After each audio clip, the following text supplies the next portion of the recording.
Welcome to Everything Pro Wrestling. I'm your host, Conrad Cushman, and I am here to talk about the top 10 things that I noticed in wrestling this week. Number 10, WWE 2K17 has some DLC coming out today. It is the Future Stars pack, which will contain superstars like Ty Dillinger, Austin Aries, The Club, Anderson, and Gallows. And it's definitely a great buy. Looks like a good bundle to get if you are looking to improve your WWE 2K17 roster. Something definitely anyone should consider if they are looking to add some more fun to that game if they've lost interest in it. Definitely some cool guys in there though that they got. Oh, and Mojo Rawley is also included in that bundle pack. Next, number 9, Elias Sampson. Is he improving? This week on NXT, I noticed that I didn't ignore the Drifter like I usually do. Previous times I thought he was horrible, he was awful, but I started to notice something a little bit different about him this week, and I took interest. I don't know what that was or why, but I've heard several other people say the exact same thing, so I don't think I could be too far off. I look forward to seeing what the Drifter does. Hopefully he can improve his character and make me more interested in what he's doing right now, but there's definitely something to be said for him, so keep up the good work, Elias Sampson.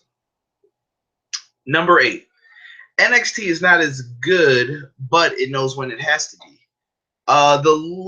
Lately I've been feeling like this about NXT. Sometimes the shows are a little bit boring to sit through. It's not as good as it was a year or 2 years ago, but I feel that NXT knows when it has to be good. I felt the same way going into that Toronto show, Takeover Toronto for Survivor Series, but NXT still delivered like they always do. So I feel NXT knows when it has to put on the big show and when it doesn't. So I am happy with what they are doing with writing, and I like the new talent they're bringing in. So kudos to NXT. You're doing a good job. Number 7, WWE's UK Championship Tournament. My basic point to this is I still have not watched it, and I'm a huge WWE fan. I want to put this back to the people watching the video and the new subscribers. Do you guys think that the WWE UK tournament is starting to show the oversaturation of wrestling out there today for the WWE? Is it too much, basically, is what I'm asking? Is there a way that you want your wrestling broken down? Is it just too much with all the weekly shows that are happening? Do you want this or no? I just felt it was too much wrestling this week, and I couldn't be bothered with it.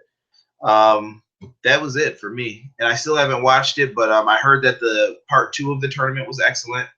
Shout out to Robert Anderson and James Farley for letting me know that.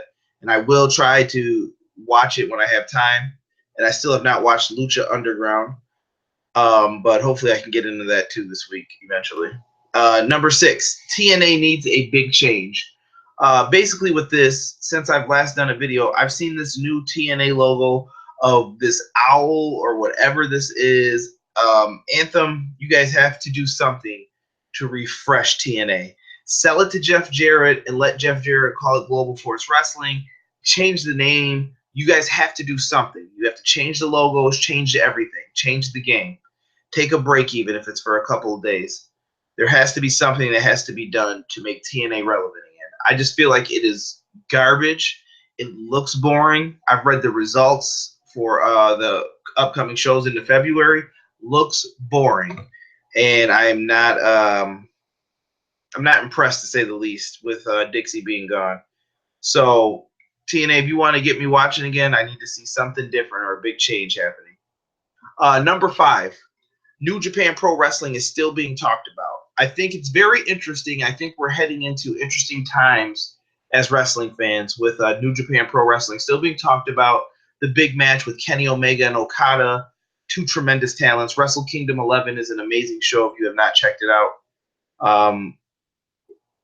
Are American wrestling fans going to become interested in New Japan Pro Wrestling? Very interesting to say the least. On will the characters translate?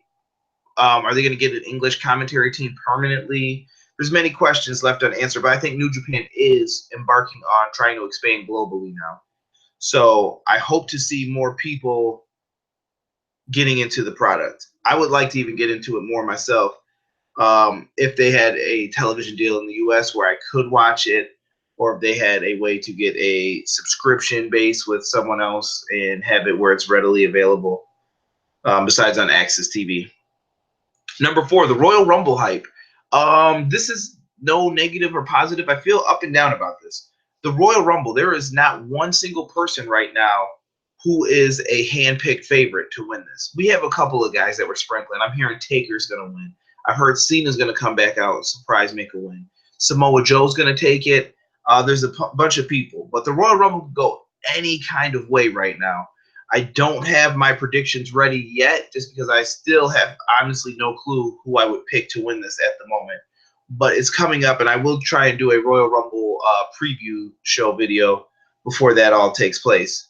But very interesting to see who everyone thinks is coming in. Is Kenny Omega coming in? Is Joe coming up? The Undertaker's in. Is he going to win? What's he going to do for WrestleMania? People are trying to put the card together, and to me, it seems like it can go several different ways right now. So that should be interesting. Number 3 in the top 10 is Samoa Joe. Samoa Joe has been absent from NXT since losing his title rematch to Shinsuke Nakamura. Is Samoa Joe going to make the big jump to the Royal Rumble? But the bigger question is, what brand should he be on, Raw or SmackDown? I feel Raw needs a shot in the arm, but I think SmackDown currently needs more stars, and I think Samoa Joe belongs on the blue team, the A show right now, SmackDown.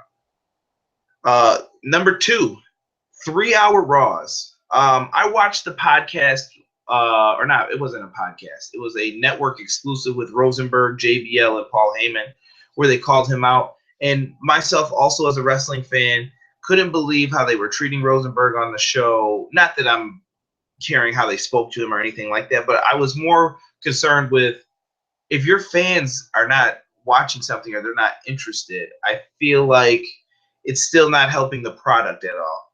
You need to have people engage, and I feel like people are tuning out of Monday Night Raw and that there are not enough people watching it.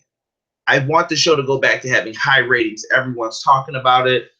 Everything's hyped. And I'm not saying it has to go back to the Attitude Era. I am the last person who will say that.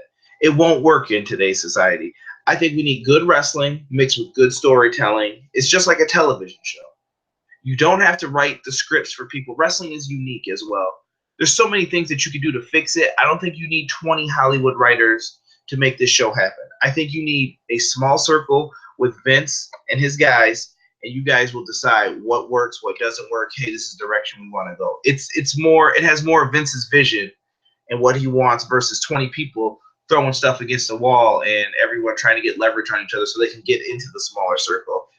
I think that would make things a little bit better for how they're writing the shows, but 3-hour Raws have to end.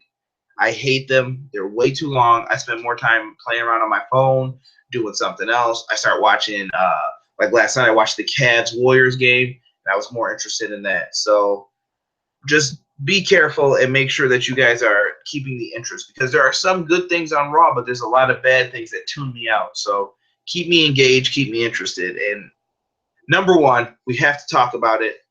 The induction of Kurt Angle into the WWE Hall of Fame.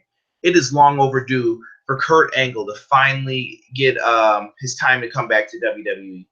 I would love for Kurt Angle to have one last run. He's a tremendous performer.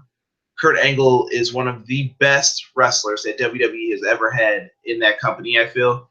He made the quickest transition from being a guy who could actually wrestle. He was funny. He was smaller and still got to main event levels even when he was smaller. And this is back in 2001. He would be a big guy today. But Kurt Angle could work with anybody, whether it was Chris Benoit, Brock Lesnar, The Rock, Undertaker, Kane.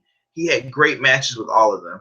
I can't even tell you really a bad Kurt Angle match. He's up there with Shawn Michaels as top people who you can go in the ring with and you're not going to see a bad match. Kurt Angle deserves this Hall of Fame induction. I'm happy for him. It seems like his life's on track. A few years ago, I know he was having a lot of hard times with different things that none of that even matters right now. I think Kurt Angle's back in the right mind frame. He seems healthy. He seems happy, and I'm glad for him. And that's all I could ask for anybody in the wrestling business. You guys think I missed anything that should have been in this top 10 countdown? Is there anything that you would like to talk about? Do you guys have Royal Rumble predictions, things you see? Make sure to comment that down below. Also, leave a like on the video so that more people can see it and we can get new channel subscribers for more people for you guys to interact with. And also hit the subscribe button so you guys can see whenever I'm making a new live video on Google Hangouts. And if you are interested in doing a show with me, send me a message and we'll see what we can work out together. Folks, this is Everything Pro Wrestling. I am out. Peace.